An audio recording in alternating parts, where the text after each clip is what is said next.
Crystal Lotus. Written by Fairycrest. Read by Arashi.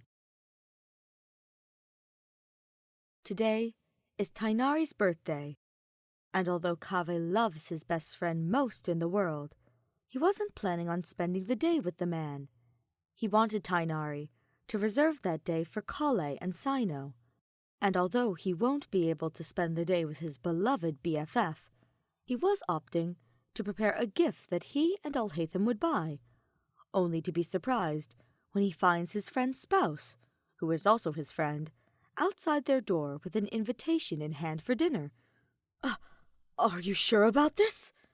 Kaveh asked for the nth time, as he offered tea to the man, after insisting, nearly pushing him, inside the house, after the man insisted not to. "I told you, Kaveh, it's fine. This is Nari's birthday, so I want him to be surrounded by the people that care for him. And I can already tell you're the first person he's gonna look for." "Oh, thank you so much, Cyno. But what about you and Kaveh? I was thinking you'd celebrate today with just you guys, and I'd just deliver my gift for Nari at your house later." The general paused from his movements as he glanced at his friend with the most dumbfounded look on his face. Slowly, he relaxed with a knowing smile on his face. Right, Kaveh's naivete is one of his charm points, so there's no need to question the man. Tignhari loved Kaveh's slowness, too. "It's fine. Kaveh was the one who thought of the party. And as for me..." The door opened, and Cyno was immediately greeted with a sword pointed at the tip of his neck. He looked behind him to greet the owner of the house that was glaring daggers at him. "Hey, I kept at least a meter distance, you know." He glanced at the blonde, who was across from him, with a table in between them, panicking and telling his husband to stop whatever the hell he was doing. Cyno smiled lightly at the scene of his two friends. He kinda misses his lover now. Guess it's time to go home. He stood up and stood by the door as he glanced back at the couple. "Don't worry about me. Nari is mine after the party anyway." With that, the Mahamatra left, leaving a whining Kaveh and a not-so-apologetic Alhaitham. He was just doing the bro code, not closer than 1 meter to each other's spouses when they are alone, a bro code that they will only breach if the four are together. Probably why he goes to Bir Marston instead of the Fennec Fox when he's feeling under the weather. "Well, since you're already here, let's go." Alhaitham glanced at his wife, appreciating his pretty face as he did any other day, and thanked Nahida once again for having to be alive to witness Kaveh, and all of him, like usual. Go where? To shop for Tignhari's birthday gift. Ah, right. Kaveh and Tignhari, and their inseparable, soul-connecting love for each other. He's not really jealous. He actually adores Kaveh when he's with the fox. It brings out a different kind of persona from the blonde. Guess he really has to buy gifts for the man, as an appreciation for all that he does for him, and for Kaveh especially. What do you think we should buy? Here they are now at the bazaar, looking for the perfect gift for the botanist. A lot of suggestions already came from the Grand Sage that the architect all rejected, claiming it wasn't perfect for his most beloved best friend. Kaveh was rambling on about the color, the quality, the design, a lot of stuff. Alhaitham knew Kaveh had always been picky, and Alhaitham didn't mind, honestly. It was better that the man is energetic. The said man stopped in his tracks and went silent all of a sudden, as he was staring at somewhere, to which Alhaitham immediately followed his gaze. "An antique shop? I don't know. It's calling me." Without any other words, the blonde was already dragging his husband inside the shop. There were a lot of interesting things inside the shop that, without even realizing, Alhaitham was already holding some old books he hadn't encountered before. The old man by the counter watches quietly as the blonde energetically surveys the shop, with their renowned young grand sage following behind him. "I found it!" With such an enthusiastic shriek, Kaveh was now holding in his hand the gift he wanted to buy his best friend. "Hey, this place has so many interesting things. Let's come back here, yeah?" Alhaitham could only hum in response, as he paid for all he bought.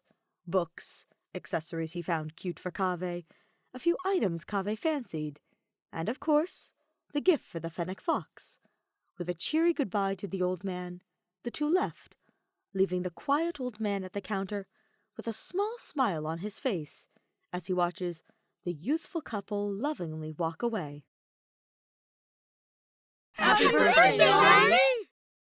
Kaveh and Alhaitham arrived much earlier than the intended time for the party to help Sino and Kale set the house up for the surprise.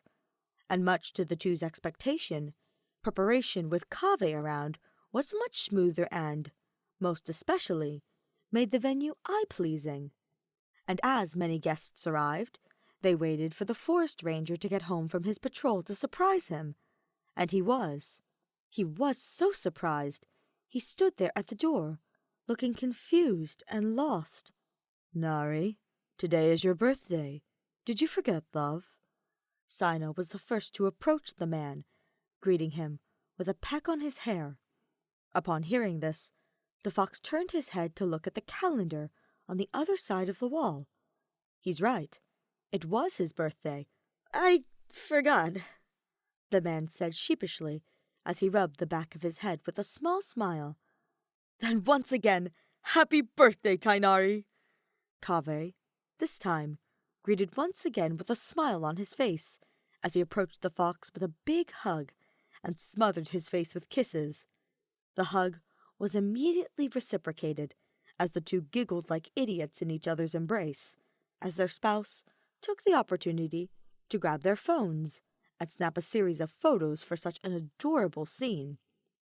"Now am I allowed to join?" Dea, who watched the spouses put their phones down, asked, which was answered with the two grabbing everyone they could grab into their group hug. The amount of people that came was small, just their circle of friends, plus their Archon, the Wanderer, Traveler, and Paimon. The party was filled with laughter, from the games their circle played, to some karaoke, to even some random Sino jokes that even Tignhari allowed for the night.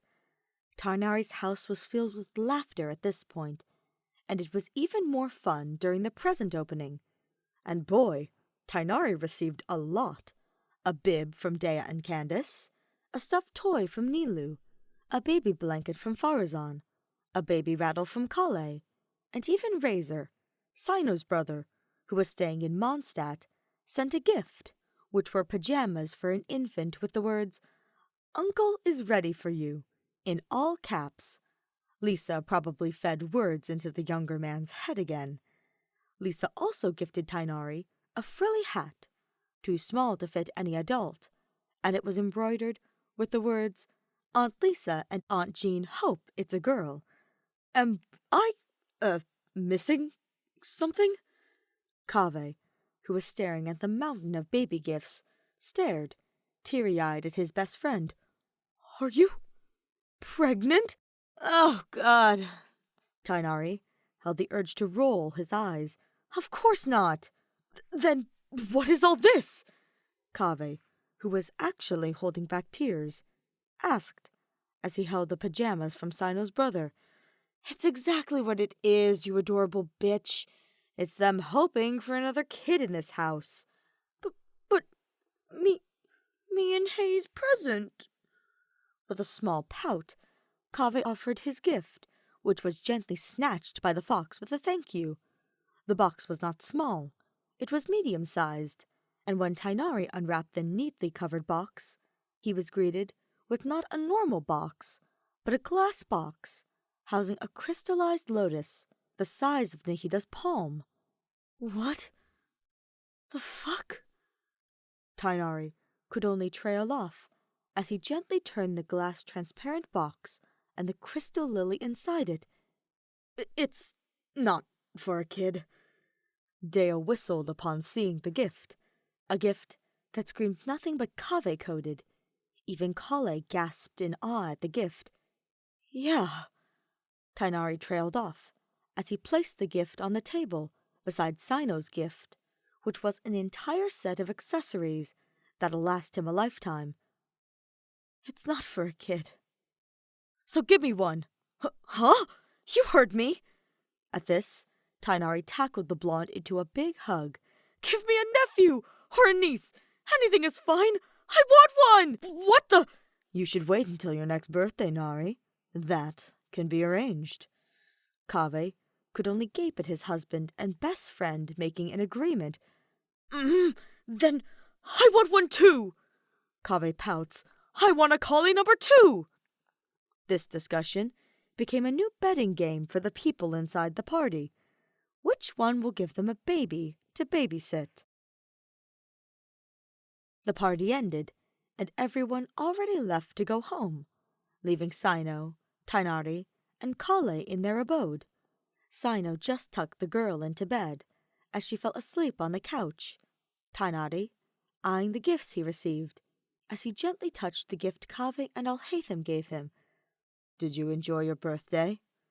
Upon hearing his husband's voice, Tignhari smiled as he was wrapped around the man's embrace.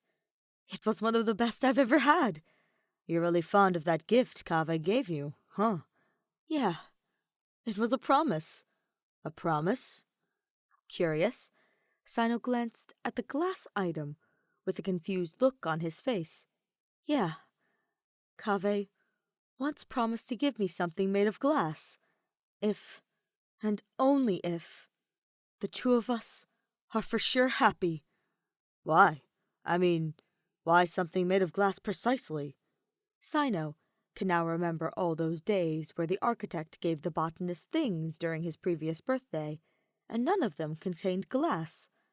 Because then, we're too happy, and the glass will reflect that, so that we can see ourselves being happy, just by looking at our reflection in that item. Not just mine, but also his happiness. A small smile crept up Tignhari's face, and true to Kaveh's words, his reflection shines through the petals of the lotus. Happy, smiling, like what his best friend can see. Are you happy now, Nari? Tignhari turned to his husband and pecked at his lips. Very. The fox chuckled. Enough that I might actually fulfill that wish of another child. To his surprise, Tignhari was already being carried by his husband in his arms. I gotta do the deed before you might change your mind there. The two could only laugh at each other as Sino carried Tignhari to their bedroom. Happy birthday, Nari. That's why a glass lotus, Alhaitham stated as he looked up from his book to peck his husband's hair that was sitting on his lap with his face nuzzled in his neck. I thought you only chose it because it matches your aesthetics. Of course it matches my aesthetics, but I wanted it to have meaning, you know? Are you happy now, Ve? Kaveh looked up to meet his husband's gaze, gently leaned closer, and planted a gentle kiss on Alhaitham's lips. So much.